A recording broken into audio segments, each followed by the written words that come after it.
Okay, I'm back the next day. To follow up on my previous video on how to get the samples to stop cutting off, I've found this forum. It was a reply from Mark from 11 years ago saying that the ESX24 has RAM allocated to it that you can go into your virtual memory settings and give more RAM to it. The problem is if there's not enough RAM, it's going to not play the full sample because it can't play it in time. So let me just give you some backstory. I've been doing some custom samples of a drum kit that I recorded myself, and I've been trying to get it as close to realism as possible. So if you notice, I've got all these individual mics that I've recorded, but they're allocated to their own sampler. So if I play this, let me mute the cymbals. If I play this, this is what I've recorded. Let's go slower.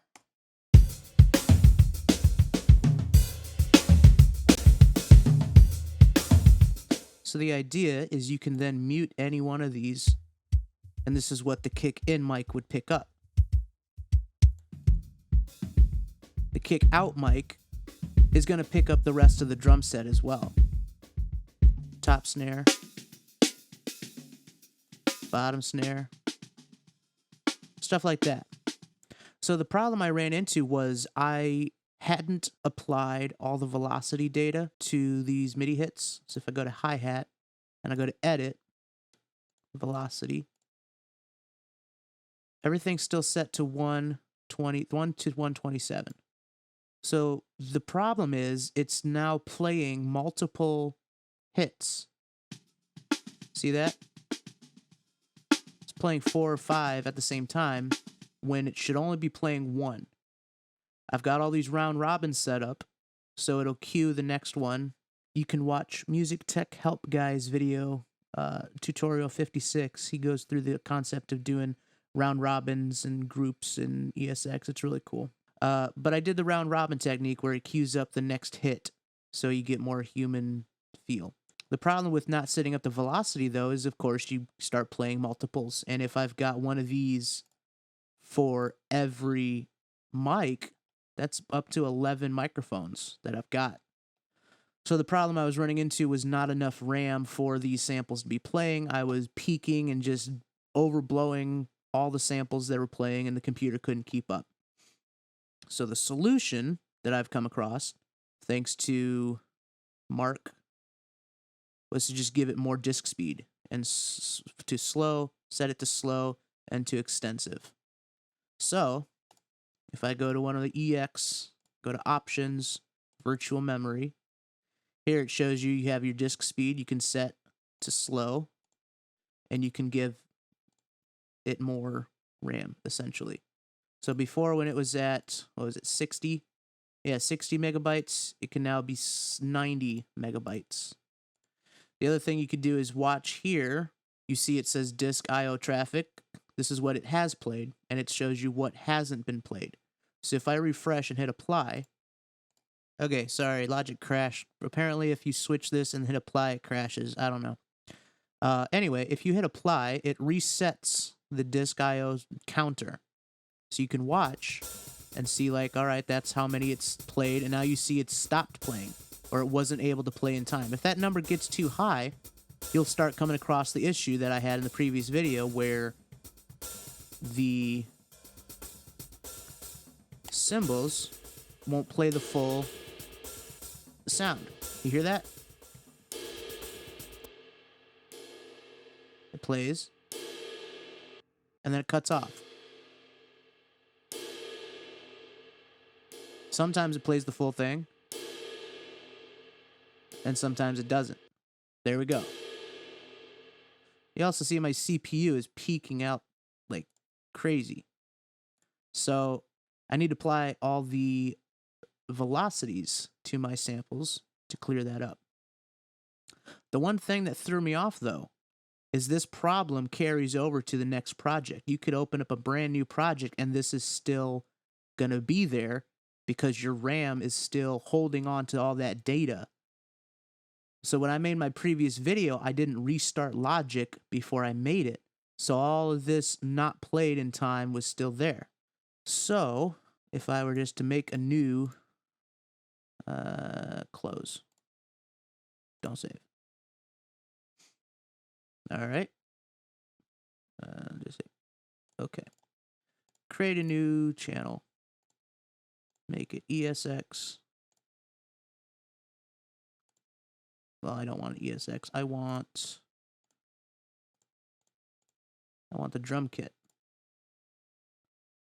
Let's go to producer kits, Bluebird. Let's see.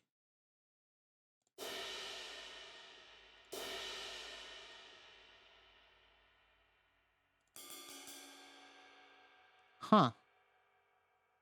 Seems to be working now.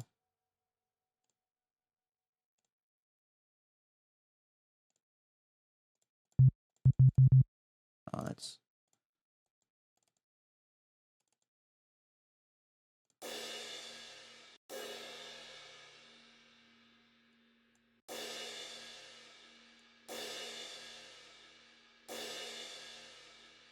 All right, so I can see that my disk read is working fine. Disk speed is working fine. Now it is, because there's only one. So anyway, I wanted to also talk about what the drum kits are actually doing.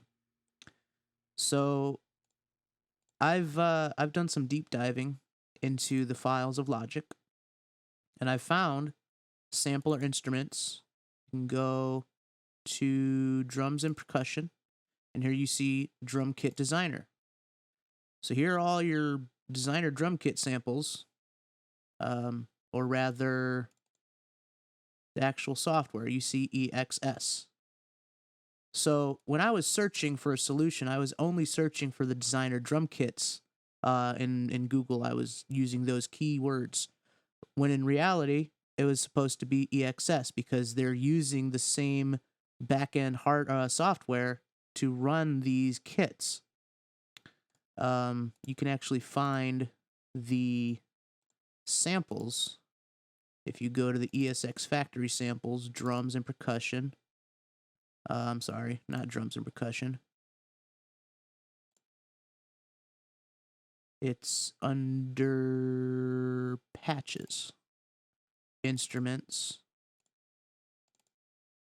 drum kit. Well, never mind, not there either. It was under... Oh, where was it? Was it under ESX Factory? Oh, there it is. Drum Kit Designer Consolidated. So here's... I don't see crashes. Drum Kit Designer. Oh, there they are. Crashes. Okay. So what this is a .caf. If I were to open this with Audacity, you would see... Audacity.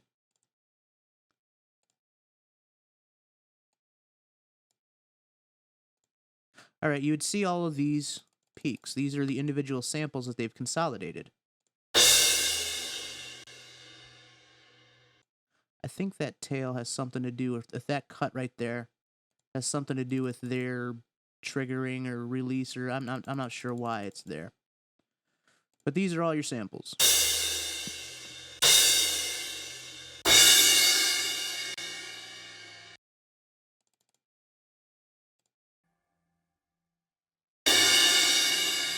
Cool. So by doing this deep diving, I found that the problem was not with the drum kit designer, but with EXS itself. And me being a dumb, having too many samples playing at the same time, and my RAM, the allocated RAM, not being able to keep up.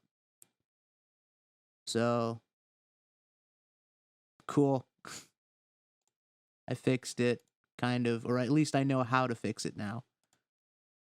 Thanks.